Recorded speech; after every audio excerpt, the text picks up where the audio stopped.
Vaše visoko preosveštenstvo, časni oci, sestre, braći i sestre.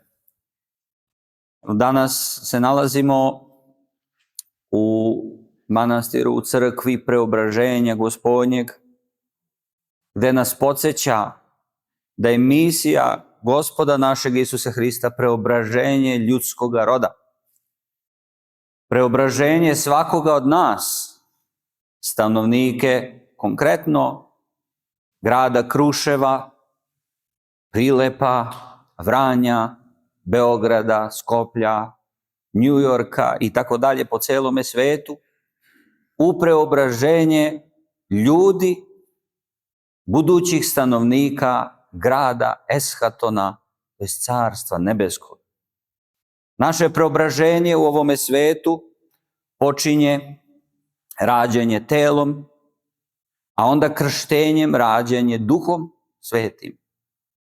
A onda poslušanjem reči Božje, jedite ovo je telo moje, pijte ovo je krv moja, činite ovo u moj spomen. Odlazeći na liturgiju, mi ispovedamo i potvrđujemo krštenje da se odričemo đavola, svih vesnika njegovog, svako služenje njemu, sve gordosti njegove odričemo se.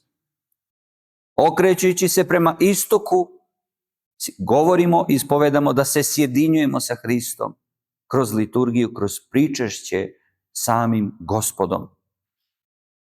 Ali to je samo početak preobraženja i ovaj apostol koji smo danas čuli i ovo evanđelje koje je Gospod uputio narodu govori nam i upozorava da ne možemo doći u susret sa Gospodom bez darova.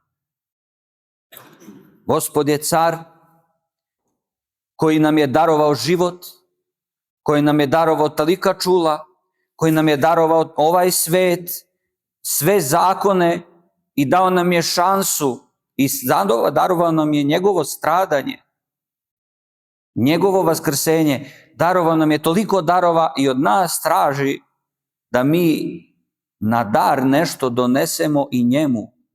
A taj naš dar, šta dati Bogu?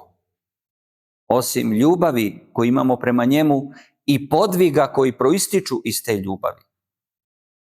Tako što ću postiti, moliti se i biti u vrlinama. Tako što se neću gorditi, neću zlopamtiti, opraštat ću drugim ljudima, kajaću se zbog mojih sagrešenja, neću ulaziti u blud i ne činiti preljube, na šta nas i upozorava današnje evanđelje, dakle Gospod kroz svetog evanđelistu Marka, kako nam je on to preneo. Danas također slavimo i prepodobnu Teodoru, koja je također bila zavedena samim satanom da upadne u blud i prevari svoga supruga i otišla i provela život kajući se. Na dar čovjek Bogu može da prinese svoj podvig i može da podnese sebe. Ali ništa, braći i sestre, ako ne budemo obučeni u Hrista. A kako se oblačimo u Hrista, ako ne na svakoj liturgiji kada dolazimo i uzimamo i srećemo se sa njim. Postajemo, uzimajući česticu tela njegove, postavljamo čestica tela njegovog mi. Jer telo Hristovo su svi ljudi koji se pričešćuju njime na celome svetu. Počev od patrijaraha, episkopa, sveštenstva, đakonstva, monaštva, običnih mirjana, dakle, pa svih onih koji dolaze nama u susret. Braći i sestre, veliki je teret danas na čoveku i ovaj svet nas preobražava u nešto što mi ne želimo da budemo. Preobražava nas ne u ikone Božije. Preobražava nas u neki savremeni svet, u nekog savremenog čoveka koji danas nema vremena da ode u crkvu, koji danas nema vremena za Gospoda, koji smatra da je dovoljno eto što će kada prođe pored crkve da se prekrsti i da je on to uradio. Sve su to zamke samoga đavola kome je jedini cilj u životu njegovom, a i našem, da nas odvoji od Boga i da time spreči preobraženje naše.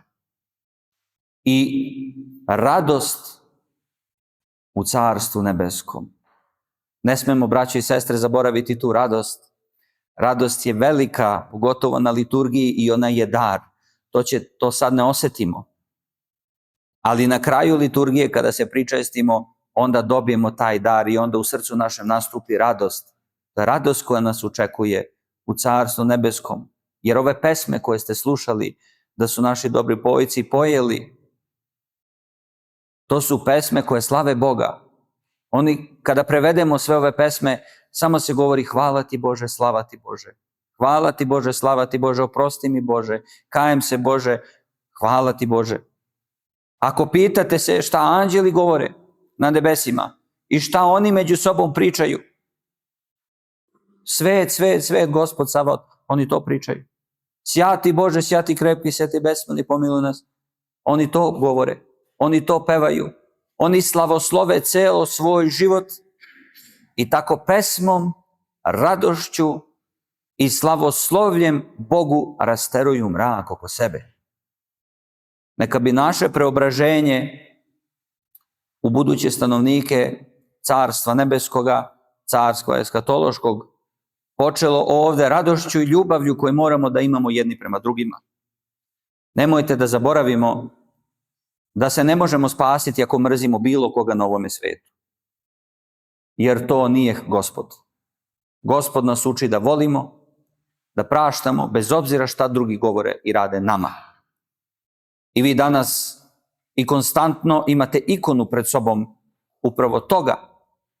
I to morate da znate i to da vam bude putevodilja kroz život. Ljudi ne znaju, moramo ih mi naučiti. Jači smo, moramo krst poneti.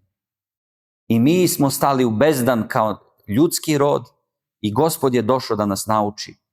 Učio nas delima, rečima, ljubavlju, suzama, pa i bičem kad je bilo potrebno, ali najviše nas je učio božanskom ljubavlju svojom i stradanjem svojim. Bogorodica nas je naučila time što nije zamrzela ljude koji su joj sina ubili. Jer je njena vera u njegovo vaskrsenje nadjačala svu mržnju onih koji su ubijali na ovome svetu. Znači, zapamtite da će ovaj svet testirati svu našu ljubav prema ljudima. A kako će testirati? Tako što će nas ljudi napadati, mrzeti, proganjati. A mi ih moramo voleti, bez obzira na sve. A to je mnogo teško. To samo znaju oni koji su bili u progonu, koliko je to teško. Ali to je najslađe i nagrada je najveća.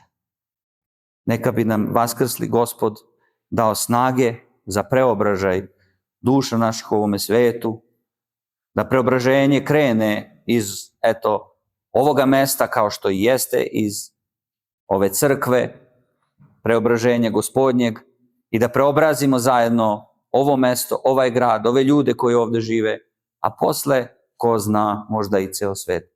Neka ste živi, zdravi i Bogom blagosloveni.